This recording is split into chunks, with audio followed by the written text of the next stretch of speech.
Қалдарыңыз қалай? Менің каналыма қош келдіңіздер. Бүгін өте дәмді фисташковый торт дайындайтын боламыз. Ең алдымен бисквитін дайындаймыз. Бізге ол үшін 5 жұмыртқа қажет. 5 жұмыртқаны ағы мен сарысын ажыратып аламыз. Яғни қаншалықты грамм керек екенін мен толық описаниеда жазып кететін боламын. Қазір жалпылама айтып түсіндіріп өтемін. 5 жұмыртқаның сарысына сүт, сұйық май және фисташка пастасын қосып, бәрін жақсылап араластырып аламыз.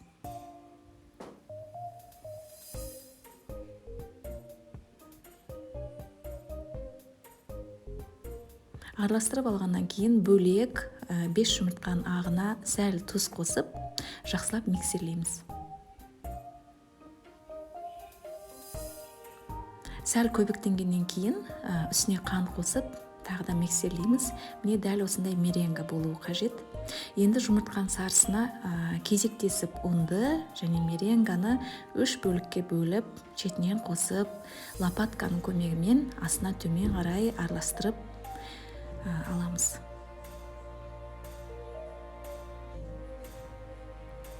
Менде 22 диаметрлік форма.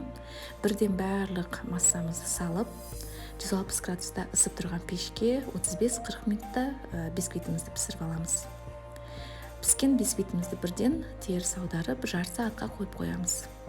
Енді фисташковый мусс дайындаймыз. Ең алдымен оған желатинді суық суға араластырып алдын ала дайындап аламыз.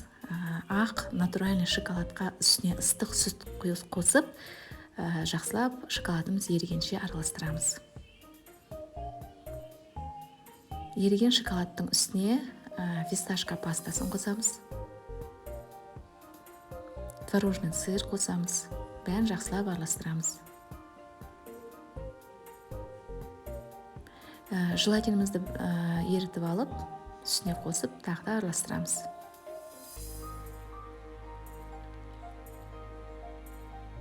Енді бөлек сливкемізді, яғни кілегейімізді миксерлеп аламыз.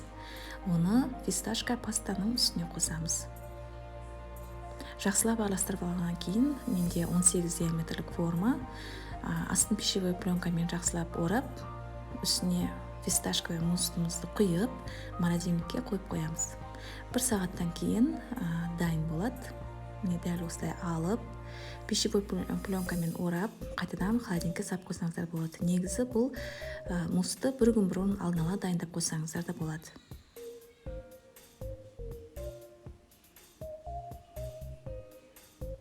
Енді келесі бізде малиновый, не клубничный конфи деп аталады.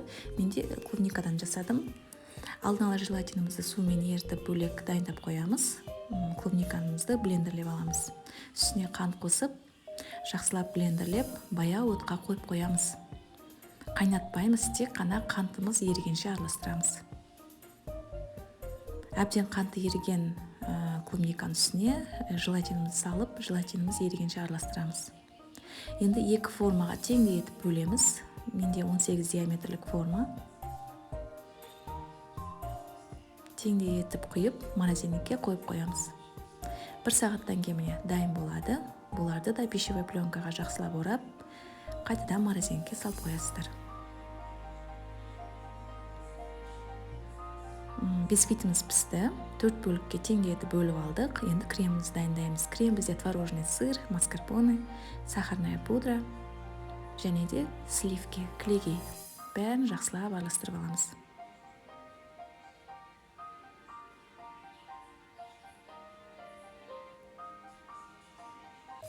Кремімізді дайындап алғаннан кейін, енді тортымызды жинаймыз. 1 қабаттан кейін клубничный конфиді саламыз. Конфидің астына үстіне толық етіп кремді аямай жағамыз. 2 қабат корждан кейін үстіне енді фисташковый муссты саламыз.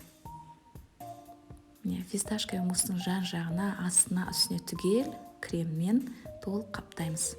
Дәл осылай енді келесі 3 қабаттан кейін клубничный конфиді істеп, яғни толық тортымызды әдемілеп жинаймыз. Сыртына обтяжка, бұл жерде де крем, яғни фисташковый крем. Жақсылап тегістеп әдемілейміз. Енді сыртын әдемілеу өз еріктеріңізде мен мынандай толқын тәрізді етіп әсемдедім.